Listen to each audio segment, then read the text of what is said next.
Diz aí, Hamilton, o que é melhor, Canon ou Nikon? Ah, vá se...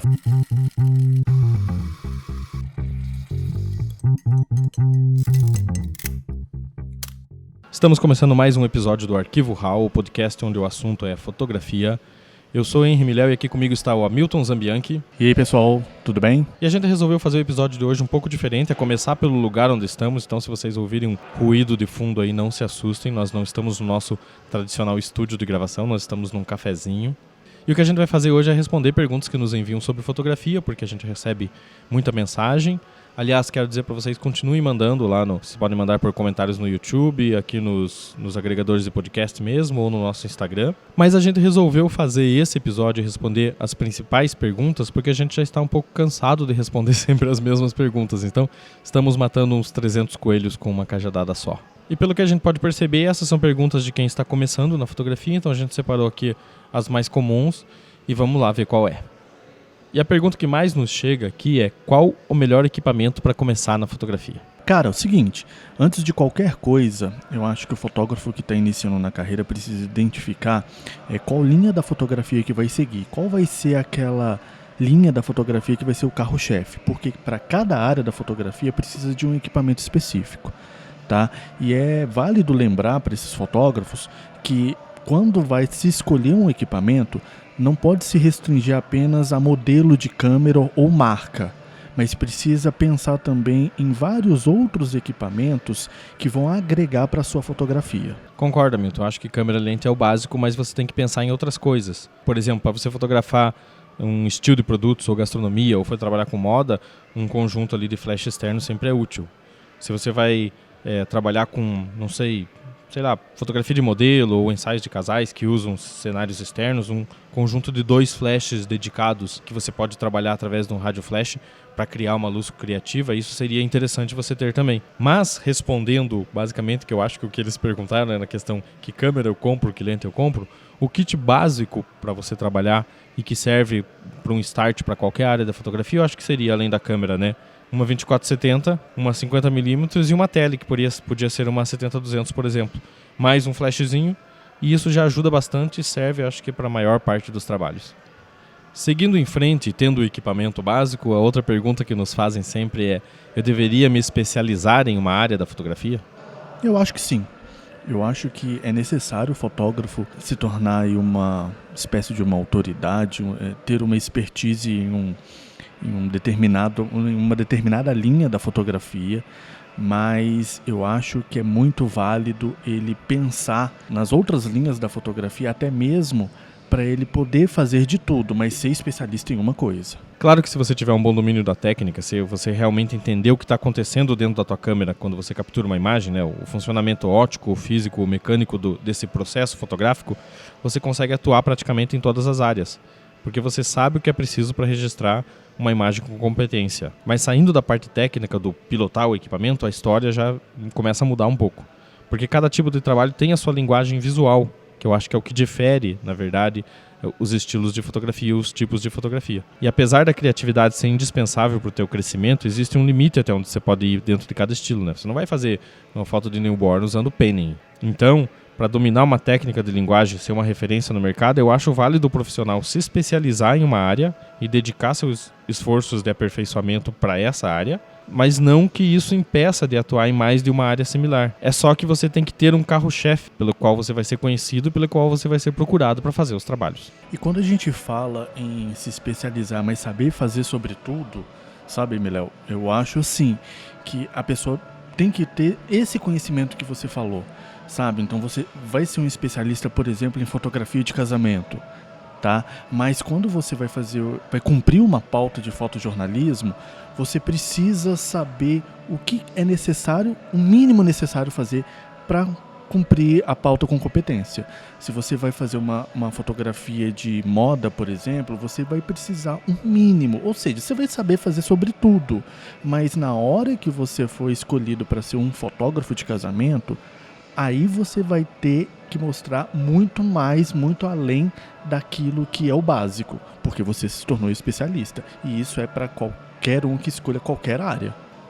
E olha só, uma outra pergunta que a gente recebe bastante aqui nas nossas mídias aqui é se a pessoa deve fotografar em RAW ou JPEG. Eu sempre costumo brincar com meus alunos que a resposta para todas as perguntas de fotografia, sobre fotografia, é depende. E nesse caso também é depende. Ó, deixa eu falar como é que eu faço, tá? No meu trabalho eu uso os dois. Quando a pauta é rápida para meios online que precisam que eu envie direto para o local para publicação online só, eu uso o JPG, que é mais fácil de processar e mais fácil de enviar. Mas quando a pauta é mais longa, que eu tenho um prazo de entrega não imediato, que é um trabalho mais aprimorado, uma série, por exemplo, de reportagens ou uma série fotográfica que vai para um ensaio de algum lugar, eu uso o RAW. Porque é um tipo de arquivo que tem mais informação e me permite uma latitude maior de trabalho durante a pós-produção. Mas é preciso pensar também na capacidade de arquivamento, que é uma coisa que as pessoas não pensam. A capacidade de arquivamento que você tem quando você decide por um ou por outro. Um arquivo RAW é maior, ele ocupa muito mais espaço em HDs. Daí você precisa pensar nisso também, porque algumas fotos são avulsas e não necessariamente serão utilizadas fora daquele trabalho que você está fazendo. E elas acabam só ocupando um espaço, entendeu? Só deixando um espaço no seu HD que vai acabar virando um espaço morto de um arquivo morto lá. Então você tem que pensar nisso também. Como que você vai fazer o arquivamento, porque é necessário você arquivar todo o seu trabalho, mas aquilo vai ter uma utilidade, vai ser reutilizado, vai ser reciclado de alguma forma. Se não, daí você opta por um arquivo mais leve, ou você processa através de um RAW um JPG para arquivar um JPG. Sobretudo, então, a pessoa precisa ter um planejamento, né, para arquivamento disso. O Miléo deu um exemplo de como ele trabalha, eu vou dar um exemplo de como eu trabalho, por exemplo. Quando eu vou fazer um ensaio de um casal, por exemplo, eu sempre opto pelas duas formas também, em RAW e JPEG. Por quê? Basicamente para me precaver, tá? Mas eu necessariamente, quando eu vou fazer um ensaio, geralmente eu gosto de utilizar as fotografias em RAW. Por quê? Porque é um tratamento mais profundo e você trabalha diretamente com o cliente que tem determinadas expectativas. Tá? Então eu trabalho com RAW até mesmo para fazer esse aprofundamento na edição da fotografia. Então eu trabalho cada fotografia de forma mais elaborada. Agora, quando eu vou trabalhar, por exemplo, com uma cobertura de evento de 3, 4 horas, e é um evento social corporativo, por exemplo, onde que a maioria das vezes você faz uma edição para ajustes de cor, luz e contraste, por exemplo, eu trabalho com fotografia em JPG, porque ela precisa ser muito mais rápida, a edição, e a entrega tem que ser também necessariamente um pouco mais rápida. Então o JPG ajuda com relação a essa demanda. E já que a gente tocou no assunto de pós-produção, né? A última pergunta que nos fazem em quantidade maior, assim, você usa Photoshop ou Lightroom? Olha, vou ser sincero para vocês, durante um bom tempo em que eu trabalhei com fotografia, eu usava Photoshop. Mas aí eu conheci o Lightroom e me apaixonei pelo Lightroom. O Lightroom é basicamente um software de edição de foto. Então você consegue fazer muita coisa de ajuste, edição e tratamento dentro do Lightroom. E fora que tem uma gama muito grande para você se planejar com todo o material que você faz, que você produz. E não só com um material, mas com vários materiais ao mesmo tempo. Eu hoje uso mais o Lightroom e uso o Photoshop para eventuais edições, quando precisa de uma determinada manipulação. Então aí eu jogo essa imagem no Photoshop. Tá, deixa eu aproveitar então a deixa aqui para dar um puxão de orelha. Né? Pessoal, esqueçam um pouco a pós-produção. A foto de vocês tem que sair da câmera o mais próximo possível. Não faça a foto de qualquer jeito e tente arrumar depois, tá? Passando o momento Revolts e respondendo a pergunta, eu particularmente prefiro o Lightroom e eu vou dizer o porquê. Primeiro porque os controles de ajuste estão mais bem distribuídos e a interface é otimizada para o trabalho fotográfico. Depois as novas atualizações, como o sistema Sensei, que é o sistema de inteligência artificial da Adobe, que está incluído no Lightroom agora, deixa muito mais preciso esses ajustes.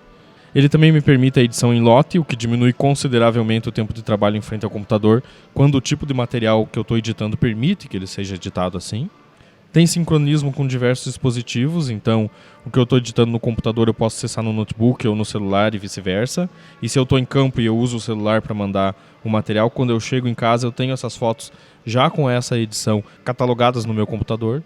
O sistema de catalogação e marcações dele me permite encontrar e gerenciar muito mais facilmente o meu material, então eu não preciso necessariamente de 2 ou 3 outros programas diferentes para manter o meu arquivo organizado, e eu sou uma pessoa organizada.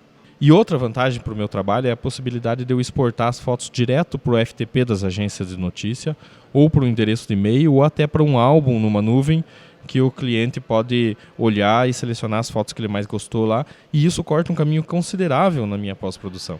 Mas não quer dizer que o Photoshop seja ruim ou que ele esteja obsoleto, é pelo contrário. Ele é um ótimo programa, mas quando eu usava ele, eu precisava, além dele para editar, desses outros todos os programas para fazer esse gerenciamento dos meus arquivos. Agora, se você vai usar de uma outra forma, sem essa preocupação de catalogação, daí o Photoshop serve muito bem, incluindo para esse trabalho que o Hamilton está falando, por exemplo, de você usar elementos gráficos em cima de uma foto para você criar uma postagem para algum lugar. Eu uso o Photoshop daí mais para isso. E é isso aí, pessoal. Essas aí foram algumas das perguntas que mais nos mandam, tá? Mas continue mandando aí seus questionamentos aí através das redes sociais, através aí dos comentários lá no YouTube, até mesmo nos comentários aqui do podcast, para a gente ir continuando respondendo essas perguntas aí para vocês e tirando todas as dúvidas possíveis, tá? Nos vemos e até a próxima. Dá um abraço aí, Miléo. Um abraço, pessoal. Até a próxima. Toda semana tem um episódio novinho aqui para vocês, então fiquem sempre ligados. Tchau.